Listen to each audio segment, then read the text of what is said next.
या disjoint event. Disjoint event या mutually exclusive देखें यानी परस्पर अपवर्ती या असंख्य संख्या जो इवेंट्स है, घटना है, संख्या की घटना है ना, क्या होगी इसमें? जब दो या दो से इवेंट एक साथ हो रही है उनमें कोई भी कॉमन एलिमेंट नहीं हो, कॉमन नहीं हो। जैसे अगर कोई कॉइन अपन ने टॉस किया, उसपे क्या हेड का टेल पे इफेक्ट होता है, क्या टेल आना हेड पे इफेक्ट होता है, ये दोनों क्या हो गई? डिसजॉइंट। यानी एक का इफेक्ट दूसरे पे नहीं हो, वो क्या कहलाएगी? डिसजॉइंट। अपन बोलते हैं उनका इंटरसेक्शन फाई हो, वही होता है डिसजॉइंट।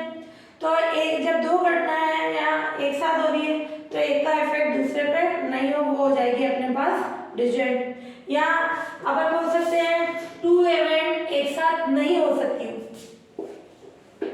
इफ टू इवेंट्स एक साथ नहीं हो सकती, जैसे हेड आ गया तो क्या टेल आएगा क्या कॉइन पे, या टेल आ गया तो हेड आएगा क्या? तो जब टू इवेंट्स या मोर देन टू की कंडीशन में दो या दो से ज्यादा इवेंट एक साथ नहीं हो सकती तो वो क्या कहलाएगी? Disjoint events. यानी एक घटना घटित हुई तो दूसरी नहीं होगी। डाइस पे अगर माना है तो क्या 2 3 4 5 6 में से कुछ आ सकता है क्या? तो एक टाइम पे एक ही इवेंट है तो वो म्यूचुअली एक्सक्लूसिव या डिसजॉइंट होगी। Equally likely events,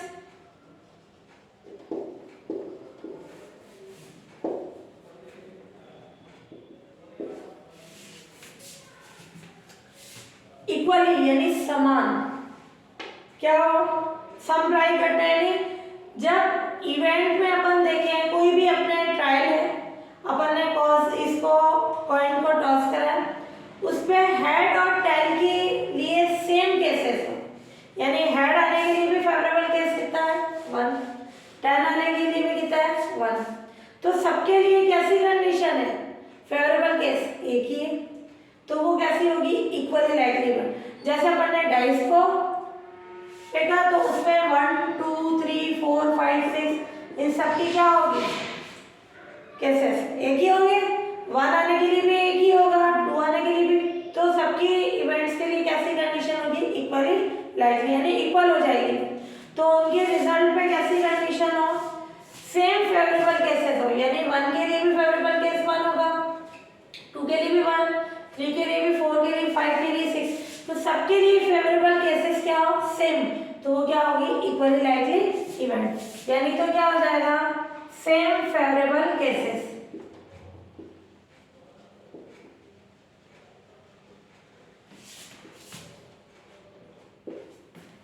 clear? यानी समान अनुकूल घटना।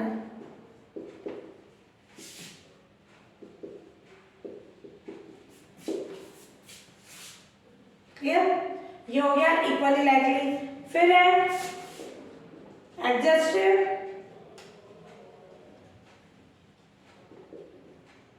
इवेंट्स या केसेस। कोई भी ट्रायल किया अपन ने, उसके जितने भी पॉसिबल रिजल्ट होंगे वो क्या कहलाएंगे? एडजस्टिव इवेंट्स या केसेस। जैसे अपन ने एक कॉइन को फेंका तो उसके लिए कितने केसेस हो सकते हैं? हेड या टेल। क्लियर? वो होंगी उसकी एडजस्टिव इवेंट भी बोल सकते हो इसको, या टोटल इवेंट भी बोल सकते हैं इसको। तो किसी भी ट्रायल में जितने भी पॉसिबल केसेस होते हैं वो एडजस्टिव इवेंट होंगे। All possible cases. किसी ट्रायल में ऑल पॉसिबल केसेस, वो क्या होगी? उसकी एडजस्टिव इवेंट या केसेस हिंदी में बोलेंगे निशेषित घटनाएं या स्थितियां। शेष घटनाएं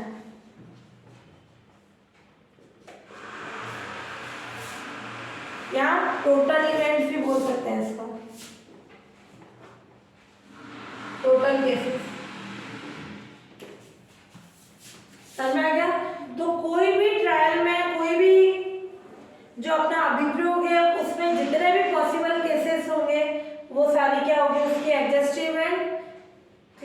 या टोटल केसेस भी बोल सकते हैं उसके लिए। और फिर है अपना सैंपल स्प्रेड, सॉरी तो उसमें समझ लेंगे mathematical definition of probability.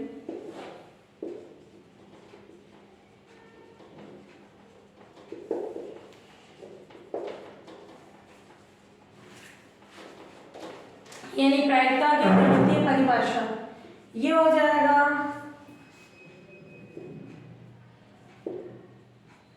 A probability of A.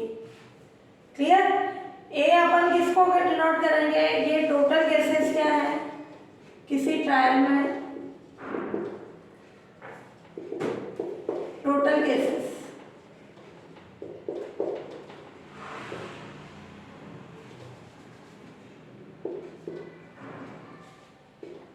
And और ये फेवरेबल केसेस, टोटल का मतलब वही एडजस्ट इवेंट, और फेवरेबल केस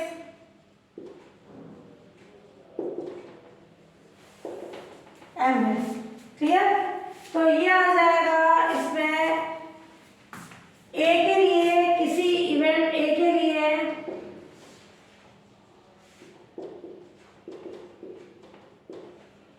उसकी प्रोबेबिलिटी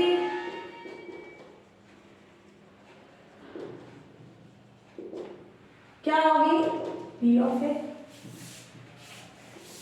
पी ऑफ ए क्या होती है, favourable cases upon total cases.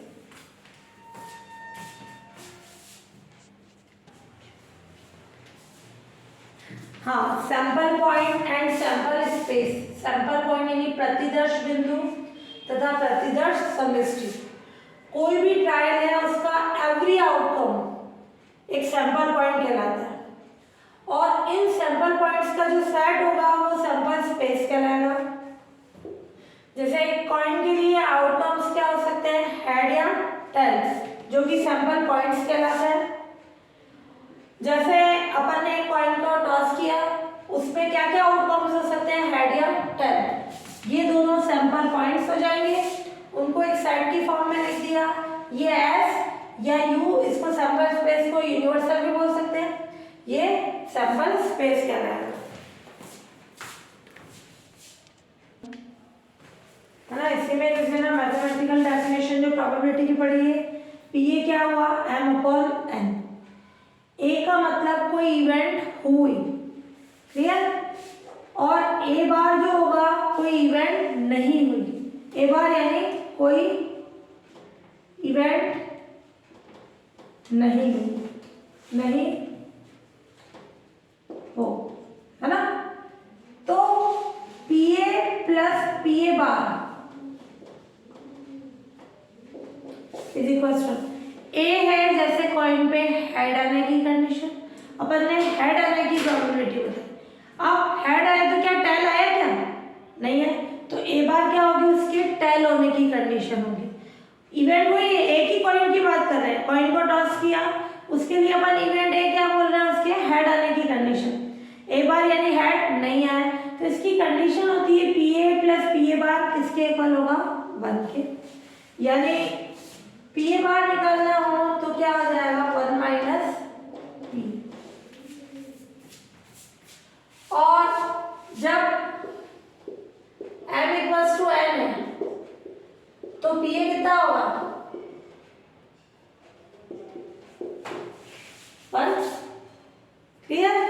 और जब कोई, जैसे अपन ने ये लिखा हेड आने के लिए, जब उसके लिए m कितना हो, 0, तो क्या कंडीशन हो जाएगी,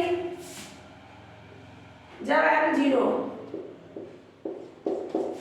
m 0 कब होगा, जब ये इवेंट हुई अपने, यानी ये कंडीशन हो जाएगी 5, कोई इसके अंदर एलिमेंट्स ही नहीं है, उसके लिए कोई केसेस ही नहीं बन रहे हैं, तो पी ऑफ 5 क्या हो जाएगी, 0.9 यानी 0।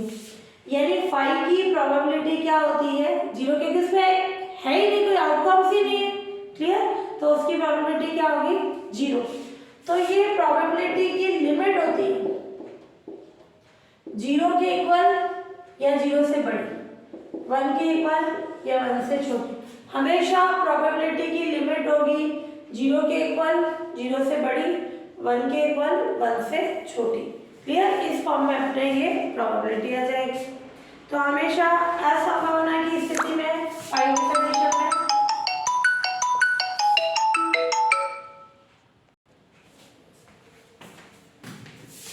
ये नोट में लिख लेना।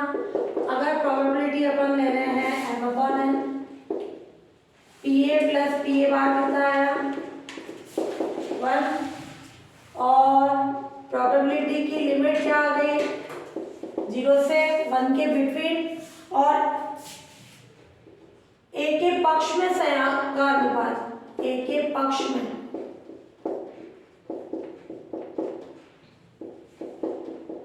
यानी ये होगा ऑड्स इन फेवर।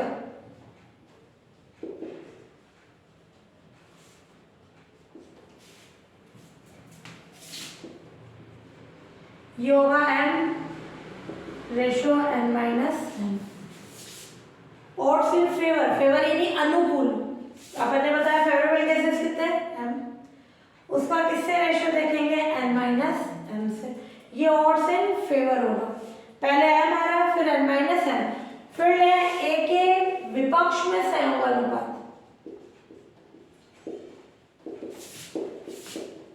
जब a के विपक्ष में बोल रहा है, ऑड्स इन अगेंस्ट बोल रहा है, तो उसके लिए केसेस क्या होंगे? टोटल तो कितने हैं n, a के फेवरेबल कितने हैं m, n- कौन से हैं उसके? a के नहीं होने की प्रोबेबिलिटी n-m, उसके लिए केसेस है।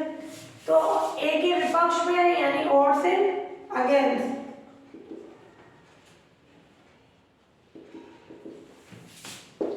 n-m ratio n।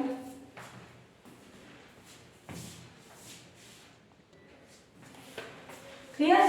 तो ये ऑड्स इन फेवर पक्ष के लिए, फेवर बोल रहा है यानी उसके favourable cases m, ratio n-m जो नॉन फेवरेबल केसेस है, टोटल में से फेवरेबल हटा दें ये, और विपक्ष अगेंस्ट के लिए यानी n-m रेशो m की कंडीशन।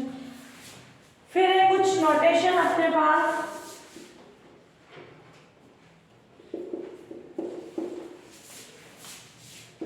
अपन ने बताया a की प्रोबेबिलिटी क्या होगी, इसको p से भी लिख सकते हैं, है ना, स्मॉल p से।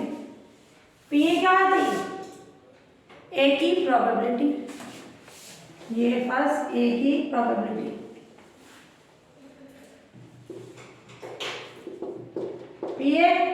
p से लिखें।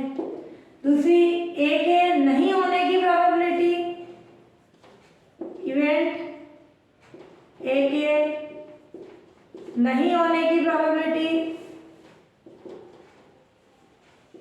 क्या होगी? pa बार, उसको q से डिनोट कर सकते हो। q कितना होगा 1 - p, यानी 1 - p है, ये q की कंडीशन हो जाएगी। a या b दोनों इवेंट में से एक इवेंट के होने की प्रोबेबिलिटी, दो इवेंट्स हैं ए और बी, उनमें से किसी एक के होने की यानी घटित होने की प्रोबेबिलिटी क्या होगी? पी ए प्लस बी, या इसको लिख सकते हो P A union B. Plus का मतलब होगा या तो ए इवेंट हुई या बी हुई। क्लियर? फिर ए और बी दोनों के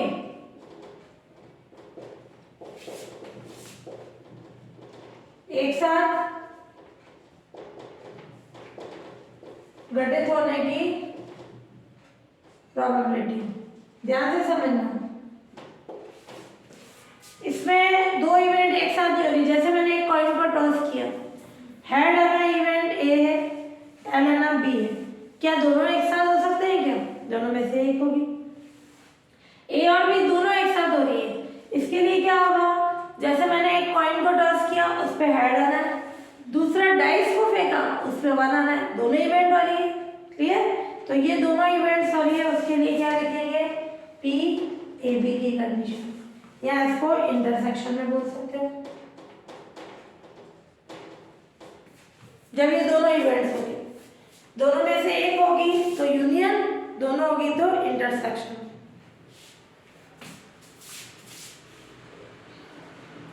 ए की कंडीशनल प्रोबेबिलिटी,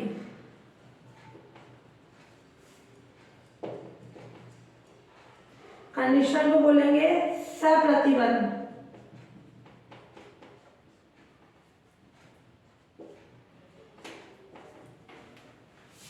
है ना, ये क्या होगी पी ए अपॉन बी। ध्यान से देखना, कंडीशनल प्रोबेबिलिटी है ए की, ये कंडीशन हो गई जो अपॉन में आई, यानी बी हो चुकी है। यहाँ लिख देना इवेंट बी हो चुकी, बी होने के बाद ए के होने की प्रोबेबिलिटी, है ना, वो कंडीशन हो गई, बाउंडेड हो गया कि पहले बी होनी चाहिए फिर ए की कंडीशन।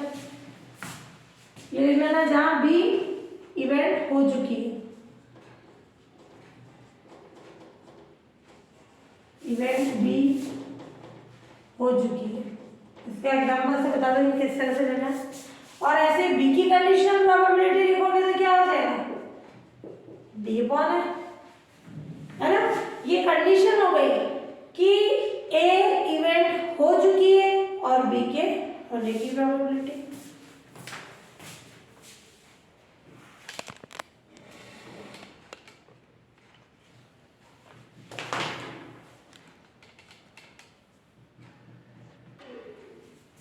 एग्जाम्पल फर्स्ट, एक डाइस को फेंकने पर सम अंक आने की प्रोबेबिलिटी फाइंड करनी, इवन डिजिट होनी चाहिए।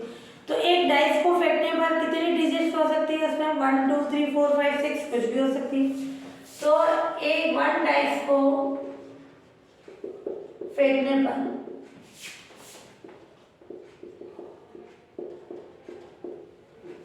उस पर डिजिट्स 1 2 3 4 5 एंड 6 हो सकती है। ठीक है, तो इस कंडीशन, और ये क्या बोल रहा है, डाइस पर क्या होना चाहिए, इवन आना। तो यहाँ टोटल केसेस क्या हो गया, 6, ये ऐड हो गया। एडजस्ट इवेंट भी बोल सकते हो। और इवन डिजिट्स, इवन कौन सी है, 2 4 6। तो इवन डिजिट्स यानी m कितने हो गए, उसके इवन आने के लिए फेवरेबल केसेस, ये टोटल केसेस, ये इवन आने के लिए फेवरेबल केसेस।